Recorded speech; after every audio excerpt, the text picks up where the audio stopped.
மையமுடக நேயர்களுக்கு வணக்கம். நீங்கள் இணைந்திருப்பது மையத்தின் இன்றைய முக்கிய செய்திகளுடன். முதலில் தலைப்புச் செய்திகள். கொடூரமாக தாக்கப்பட்டு நடுவீதியில் விட்டுச் செல்லப்பட்டுள்ள சிறுமி வெளியான தகவல். ஹார்முஸ் நீரிணை முற்றிலும் மூடப்பட்டுள்ளது. அமெரிக்காவிற்கு ஈரான் பதிலடி.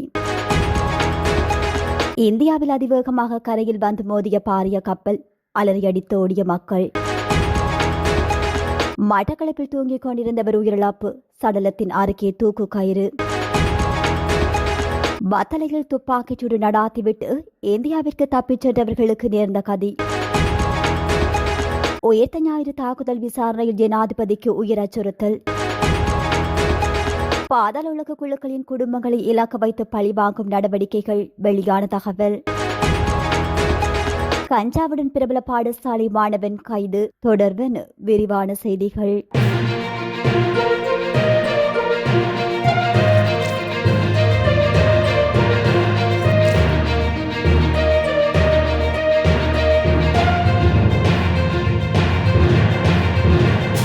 கொடூரமாக தாக்கப்பட்டு ஆள் நடமாட்டம் இல்லாத இடத்தில் விட்டு செல்லப்பட்டு 4 வயது சிறுமி ஒருவரை காவல்துறையினர் மீட்டுள்ளனர். கண்டி வத்தேகமையில் உள்ள ஜடிராவன வீதியில் இருந்து குறித்த சிறுமி மீட்கப்பட்டதாக தெரிவிக்கப்பட்டுள்ளது. காவல்துறையின் அவசர எண்ணுக்கு கிடைத்த தகவலின் அடிப்படையில் வத்தேகம காவல்துறையினர் சம்பந்தப்பட்ட இடத்திற்கு சென்று சிறுமியை மீட்டெடுத்ததாக மேலும் தெரிவித்துள்ளனர். காலை 7 மணியளவில் ஒரு முச்சக்கர வண்டியில் அச்சிறுமி அந்த இடத்தில் விட்டுச் சென்றிருக்கலாம் என காவல்துறையினர் சந்தேகம் வெளியிட்டுள்ளனர். இதன்படி சிறுமியை ஏற்றி வந்ததாக சந்தேகிக்கப்படும் முச்சக்கர வண்டி குறித்து சிசிடிவி காட்சிகள் மூலம் காவல்துறையினர் விசாரணைகளை தொடங்கியுள்ளனர். இந்த நிலையில் தனது குடும்பத்தை பற்றியோ அல்லது தான் வசிக்கும் இடத்தை பற்றியோ அச்சிறுமிக்கு எந்த தகவலும் தெரியாது என காவல்துறையினர் தெரிவித்துள்ளனர். இதன்படி குறித்த சிறுமி கண்டி தேசிய மருத்துவமனையில் அனுமதிக்கப்பட்டுள்ளதுடன் சம்பவம் குறித்து வத்தேகம காவல்துறையினர் மேலதிக விசாரணைகளை மேற்கொண்டு வருகின்றனர். ஹார்முஸ் நீரிணையில் தடையின்றி இயங்குவதாக அமெரிக்கா கூறி வருகின்ற அறிக்கைகள் யதார்த்த நிலைமைக்கு மாறானவை எனவும் ஹார்முஸ் நீரிணை முழுமையாக மூடப்பட்டுள்ளது எனவும் தெரிவிக்கப்பட்டுள்ளது. ஈரானிய இஸ்லாமிய புரட்சிகர காவல் படையின் கடற்படை தளபதி இதனை தெரிவித்துள்ளார். IRGC கடற்படையினர் ரியர் அட்மிரல் அலியாஸ் மாஸ் இதனை உறுதிப்படுத்தியுள்ளார். இந்த விடயம் தொடர்பில் மேலும் தெரிவித்த அவர், ஹார்முஸ் ஜலசந்தி முற்றிலும் மூடப்பட்டுள்ளது. இந்த வழித்தடத்தில் நடைபெறும் அனைத்து நகர்வுகள் மீதும் எங்களுக்கு முழுமையான மற்றும் தீர்க்கமான கட்டுப்பாடு உள்ளது எனவும் தெரிவிக்கப்பட்டுள்ளது. எங்கள் IRGC கடற்படை வீரர்களின் கவனத்திற்கு எந்தவொரு நகர்வும் இங்கு நடைபெற முடியாது என அவர் தெரிவித்துள்ளார். உண்மை நிலை என்ன என்பதை போர்க்களத்தில் தான் பார்க்க வேண்டுமே தவிர அமெரிக்க அதிகாரிகளின் அறிவிப்புகளிலும் அறிக்கைகளிலும் பார்க்கக்கூடாது என அவர் குறிப்பிட்டுள்ளார். ஹார்முஸ் நீரிணை திறக்கப்பட்டு போக்குவரத்து இயல்பாக நடைபெறுவதாக அமெரிக்கா தொடர்ந்து வலியுறுத்தி வருகின்றது.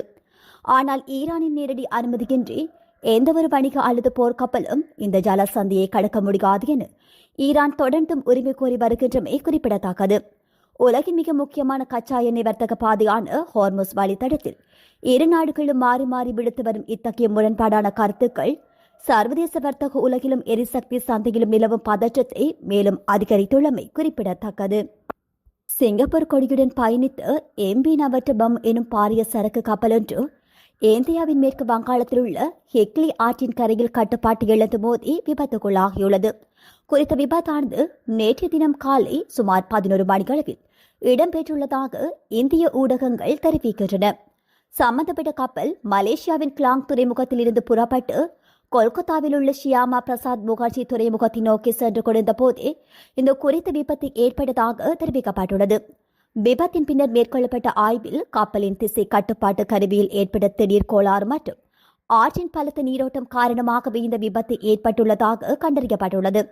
இந்த நிலையில் கப்பல் கரை நோக்கி செல்லும் போது மாலுமி தொடர்ச்சியாக எச்சரிக்கை ஒலி எழுப்பியதால் அருகில் இருந்த படகு துறையினர் மற்றும் மக்கள் உயிர் தப்பியதாக தெரிவிக்கப்படுகின்றது. எவ்வாறாயினும் இழுவை படகுகள் மூலம் குறித்த கப்பல் மீட்கப்பட்டு தற்போது தனது பயணத்தை தொடர்ந்துள்ளதாக இந்திய ஊடகங்கள் செய்தி வெளியிட்டுள்ளன. மட்டக்களப்பு காத்தான்குடி போலீஸ் பிரிவுக்குட்பட்டு மஞ்சனா தொடுவாய் வீடொன்றிலிருந்து ஆணொருவரின் சடலம் மீட்கப்பட்டுள்ளதாக காத்தான்குடி போலீசார் தெரிவித்துள்ளனர். மஞ்சன் தொடுவாய் மஜித் வீதியில் உள்ள வீடொன்றில் தூங்கிக் கொண்டிருந்து 49 வயதுடைய திருமணமாகாத ஆணொருவரின் சடலமே இவ்வாறு மீட்கப்பட்டுள்ளது. சம்பவ இடத்திற்கு சென்ற பதில் திடீர் மரண விசாரணை அதிகாரி VR மகேந்திரன் விசாரணைகளை மேற்கொண்டு சடலத்தை பிரேத பரிசோதனைகளுக்காக மட்டக்களப்பு போதனா வைத்தியசாலைக்கு அனுப்பி வைத்தனர். சடலத்தின் அருகே தூக்கு கயிறு காணப்பட்டதுடன் சடலத்தின் கழுத்தில் குறித்த கயிற்றின் ஒரு பகுதி காணப்பட்டதாகவும் தெரிவிக்கப்படுகின்றது. சம்பவம் தொடர்பில் காத்தான்குடி போலீசார் மேலதிக விசாரணைகளை மேற்கொண்டு வருகின்றனர். ஜூலை மாதம் 23ஆம் தேதி இரவு வத்தளையில் உள்ள ஒரு ஹோட்டலில் நடைபெற்ற பிறந்தநாள் விழாவில் புகுந்து துப்பாக்கிச்சூடு நடாத்திய ஒருவரை கொன்றுவிட்டு இந்தியாவுக்கு தப்பிச் சென்ற 2 சந்தேக நபர்கள் நேற்றைய தினம் கட்டுநாயக்க விமான நிலையத்தில் வைத்து கைது செய்யப்பட்டனர். இந்த சம்பவத்திற்கு பின்னர் இருவரும் படகு மூலம் இந்தியாவுக்கு தப்பிச் சென்றனர். அங்கு அந்நாட்டின் பாதுகாப்பு படைகள் இவர்களை கைது செய்து இலங்கைக்கு நாடு கடத்தியதாக தகவல்கள் தெரிவிக்கின்றன. வத்தலையைச் சேர்ந்த இருவரில் ஒருவர் 30 வயதுடையவர் எனவும் மற்றவர் 34 வயதுடையவர் எனவும் தெரிவிக்கப்பட்டுள்ளது. அவர்கள் சென்னையில் இருந்து கட்டுநாயக்க விமான நிலையத்திற்கு அனுப்பப்பட்டிருந்தனர். இந்த விடயம் குறித்து இந்திய பாதுகாப்பு படைகள் கட்டுநாயக்க விமான நிலையத்தில் உள்ள குற்றப்புலனாய்வுத்துறை அதிகாரிகளுக்கு தகவல் தெரிவித்திருந்தனர். அதன்படி 2 சந்தேக நபர்களை ஏற்றிச் சென்ற விமானம் கட்டுநாயக்க வந்தடைந்ததும் அவர்கள் கைது செய்யப்பட்டமே தெரிவிக்கப்பட்டுள்ளது.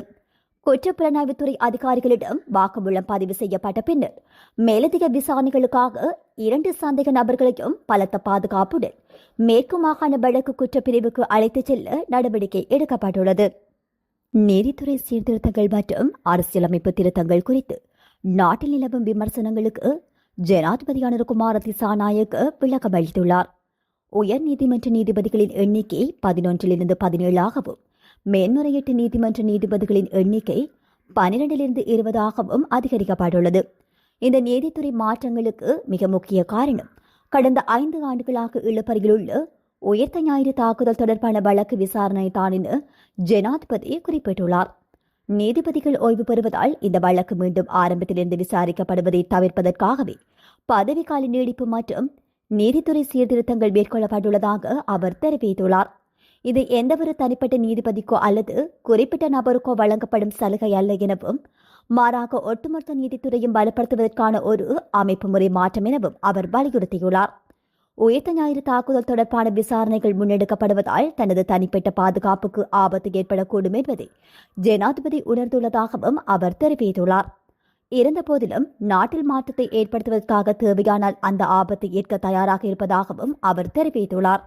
இதற்காக தனது பதவிக்கு ஆபத்து ஏற்பட்டாலும் அதனை ஏற்க தயாராக இருப்பதாகவும் ஜனாதிபதி இதன்போது குறிப்பிட்டுள்ளார்.